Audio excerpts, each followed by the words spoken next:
As many people know, a few weeks ago, the United States Congress held a hearing that seemed straight out of a science fiction movie. It's important to analyze this hearing and also answer a question that might have intrigued you. Why did life emerge in this part of the galaxy? Does our region have something special that allows life to exist? Yes, our region is special, not only for us, but also for finding extraterrestrial life. Although we haven't found extraterrestrial life yet, what would you say if I told you that if it doesn't happen this decade, it will happen in the 2040s? And I'm not talking about our solar system. I'm talking about exoplanets that we could potentially relocate to. Let's start by analyzing the hearing. Generally, they discussed the existence of secret government programs to recover UFOs, now called UAPs, Unidentified Aerial Phenomena. Last year, another hearing was held where the main protagonist was retired Major David Grosh, who claimed that the U.S. government had recovered non-human biological substances from crash sites and was directing a secret reverse engineering program of recovered spacecraft. This year's hearing revisited the topic with new witnesses and testimonies. Let's look at them one by one. Tim Galet is a retired Rear Admiral of the U.S. Navy. He was there to recount an episode from 2015 during a naval exercise where the famous Go Fast video was captured. The video, recorded by an FA-18 aircraft, shows an unidentified object that exhibited completely unusual flight characteristics. According to Galet, the video was emailed to a group of commanders but mysteriously disappeared from their accounts the next day. Luis Elizondo, a former Department of Defense official, was also present and stated that these advanced technologies haven't been created by any known government and are monitoring sensitive military installations worldwide. He also suggested that the United States and some adversary countries possess these technologies but presented no evidence of this. And when asked about UAP crash recovery programs, Elizondo responded that he could only discuss the topic in a closed-door session due to legal restrictions. Another witness was Michael Gold, a former NASA administrator. Gold spoke generally about UAPs and urged the public to overcome the stigma surrounding them. According to him, this stigma has prevented open scientific discussions and slowed progress in understanding these phenomena. He also noted that while many UAP encounters can be explained by drones, experimental aircraft, or atmospheric phenomena, a small percentage remains inexplicable. The fourth witness was Michael Shellenberger, journalist and founder of Public Media, who provided a 214-page report detailing UAP encounters since 1947. According to Shellenberger, the U.S. government runs a secret program called Immaculate Constellation that uses sophisticated tools to collect data on UAPs. One of the most striking stories he shared was about an F-22 aircraft that encountered multiple unidentified objects in orbit, which allegedly cornered it. Additionally, he said the Immaculate Constellation program stores thousands of pieces of evidence, including high-resolution photos and videos. According to Shellenberger, these images aren't the typical blurry videos we've seen. Rather, they would be so clear that they could change our perception of the phenomenon. Both witnesses and legislators agreed that, whatever these objects are, they represent a serious threat to national security and called for presidential administrations and the Pentagon to be more open with information and eliminate any form of intimidation or stigmatization towards those who report sightings. Supposedly, the new administration taking office in January will be more open, and we should see less secrecy. During the hearing, Elizondo was the most eager to make claims. He said there were employees injured by these objects and tons of supposedly hidden evidence. He also claimed this has been concealed for decades, that the government has a program to recover unknown craft and study non-human technology.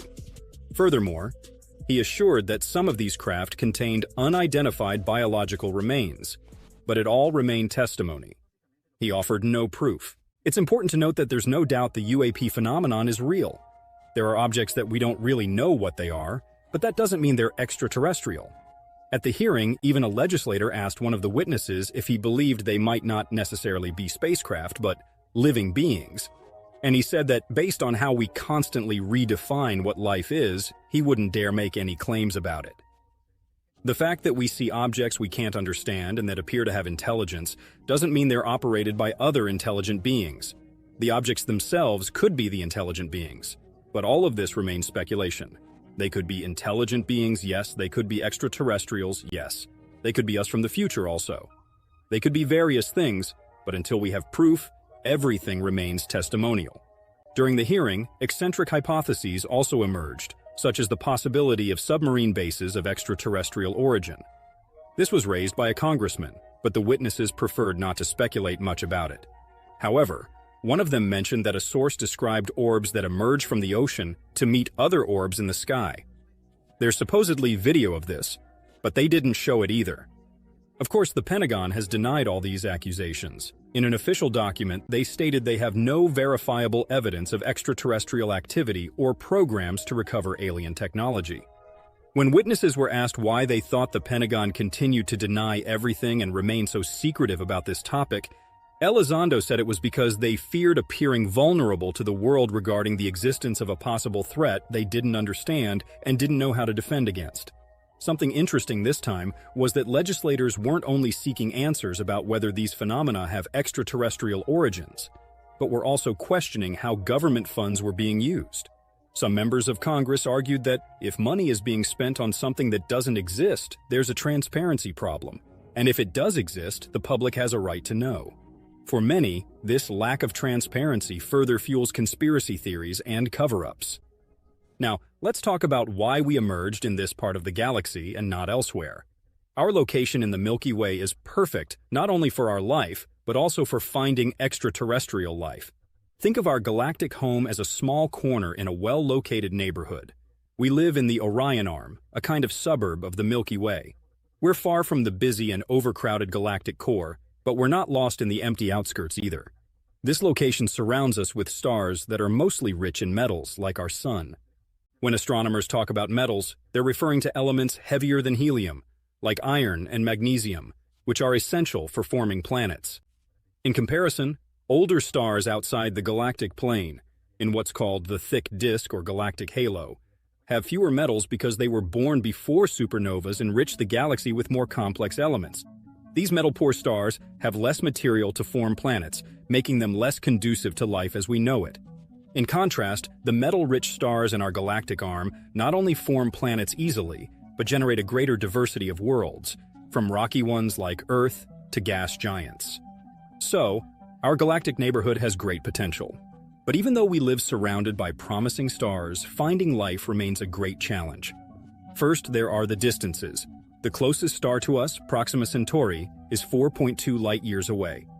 That means if there were intelligent life there, and we sent them a message, it would take at least 8 years to receive a response, 4 years to get there and 4 to return. That's only a few light-years. Now imagine talking to someone thousands of light-years away. But that doesn't mean it's impossible. With more advanced telescopes like NASA's upcoming Habitable Worlds Observatory, HWO, planned for launch in the 2040s, we could have a chance. This telescope, which will be the successor to the James Webb, will have a very ambitious goal: to image at least 25 Earth-like planets orbiting Sun-like stars, and not just to admire their beauty, but to look for clear signs of life in their atmospheres and find places where we could live. The HWO isn't ready yet, but the plans are quite exciting. It will be a space telescope, far from the distractions of Earth's atmosphere that often distort observations. We've already seen this with telescopes like Hubble and James Webb, but the HWO will go a step further in terms of technology. One of its most fascinating tools will be a super-advanced coronagraph. Basically, it will be like putting a parasol on the telescope to block the blinding light from stars and be able to see the tiny planets orbiting around them. Its mirrors and optical systems will be so precise that they'll be able to distinguish the light of an exoplanet from that of its host star, something that right now is like trying to see a firefly next to a lighthouse from miles away. Additionally, it will use spectroscopy, a technique that allows analyzing the light from planets to detect what elements are present in their atmospheres.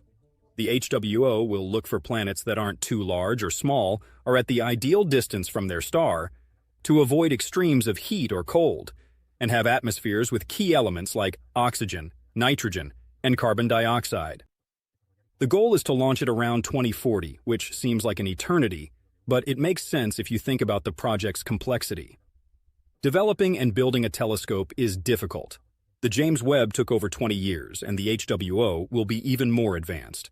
The good news is they're not starting from scratch. They're building on what they learned from Hubble, James Webb, and other smaller telescopes. If the HWO finds a planet that appears to have all the conditions for life, it would be a historic discovery, but there would still be many things to do. Finding water isn't enough. We would need to study that planet in detail to be sure. They would look for biomarkers such as chemical compounds in the atmosphere that could indicate biological activity, like oxygen generated by plants or methane produced by microorganisms. Although finding a habitable planet doesn't mean we can move there tomorrow, it would be a giant step toward interstellar exploration. While we deal with problems on Earth like climate change, global conflicts, or overpopulation, it's comforting to know that we're exploring options to expand our horizon beyond our planet. Moreover, it's not just about finding a plan B. This telescope will also help us better understand how our own planet works. By comparing Earth with other worlds, it could help us answer questions like, why does Earth have life and Mars doesn't? What makes a planet special? If we discover life, the questions wouldn't end there. There would be other repercussions. How would that change our lives? If tomorrow we discovered there are living organisms on another planet, would we go crazy? Some believe this could trigger a philosophical, religious, and scientific revolution.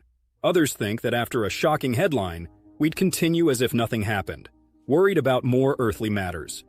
Discovering extraterrestrial life no longer seems so difficult when we consider our privileged location. Living in the Orion Arm isn't just good for searching for life, it has also protected us.